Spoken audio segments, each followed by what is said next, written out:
Hello दोस्तों, रमन अभी सिर्फ 15 साल का ही था, तभी से उसे गंदी किताबें, मोबाइल में गंदी फिल्में देखने का चस्का लग चुका था, जिसके कारण पढ़ाई लिखाई से उसका मन हटने लगा था। रमन एक संयुक्त परिवार में रहता था। घर में उसके चाचा और चाचा जी की लड़कियां भी अब बड़ी होने लगी थी। रमन की खुद की कोई सगी बहन नहीं थी, इसलिए उसकी चचेरी बहनें उसे बहुत दुलार करती थी। लेकिन जब से रमन के कदम गलत रास्ते पर पड़े थे, तब से वह अपनी बहनों को भी गलत नजरों से देखने लगा था। ऐसे ही एक दिन रमन अपनी छत पर था। छत पर बने छोटे से कमरे में से उसने कुछ आवाजें सुनी। वो उत्सुकतावश उस ओर गया तो उसने देखा कि उसके चाचा जी की बड़ी बेटी सीमा मोहल्ले के ही एक लड़के राहुल के साथ वहां छिपकर प्यार भरे पल बिता रही थी। ये सब देखते ही रमन पागल सा हो गया।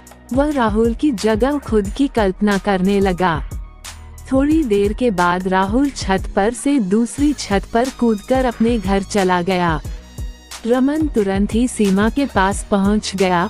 रमन को वहां पर देखकर सीमा घबरा सी गई।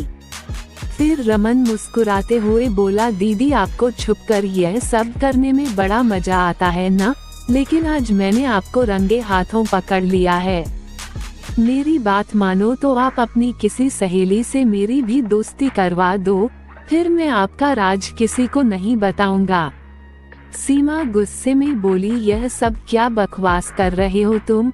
अगर घर में किसी को पता चल गया तो पता है तुम्हारे साथ क्या होगा। रमन हंसते हुए बोला, दीदी आप एक लड़की होकर भी यह सब कर सकती हो, तो मैं क्यों नहीं कर सकता हूँ? और अगर आप किसी और लड़की का इंतजाम नहीं कर सकती, तो आप ही मेरे साथ थोड़ा वक्त गुजार लो। रमन गुस्से में बोली, मैं राहुल से प्यार करती हूँ, उसकी नौकरी लगते ही हम शादी करने वाले हैं, लेकिन तुम मुझसे बहुत घटिया बात कह रहे हो। रमन कहने लगा, आप सोच लो वरना मैं आपकी पोल खोल दूंगा, और साथ ही यह भी कह दूंगा कि मोहल्ले के कई लड़कों के साथ आपका चक्कर है। उसके बाद राहुल भी आपको छोड़ देगा। तभी पीछे से किसी ने रमन के कंधे पर हाथ रखा। उसने चौंककर पीछे पलटकर देखा तो उसकी माँ खड़ी थी। वो उसे एक जोर का थप्पड़ लगाते हुए बोली, नालायक, अपनी दीदी से कोई इस तरीके से बात करता है क्या? मुझे तो तुम्हें अपना बेटा कहने में भी शर्म आ रही है। आज के बाद से तुम सीमा को बिल्कुल परेशान नहीं करोगे।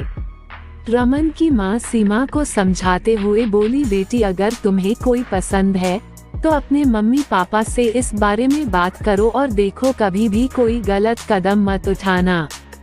सीमा ने धीरे से सहमति में सिर हिला दिया। उसने उसी दिन शाम को राहुल के बारे में अपने मम्मी पापा को सब कुछ बता दिया। जल्दी ही उन दोनों की सगाई हो गई और इधर रमन की माँ ने भी उसे अकेले में अच्छे से समझा दिया था कि आगे से अगर उसने किसी पर भी बुरी नजर डाली या किसी के साथ कोई भी गलत हरकत करने की कोशिश की तो वो उसे कभी माफ नहीं करेगी।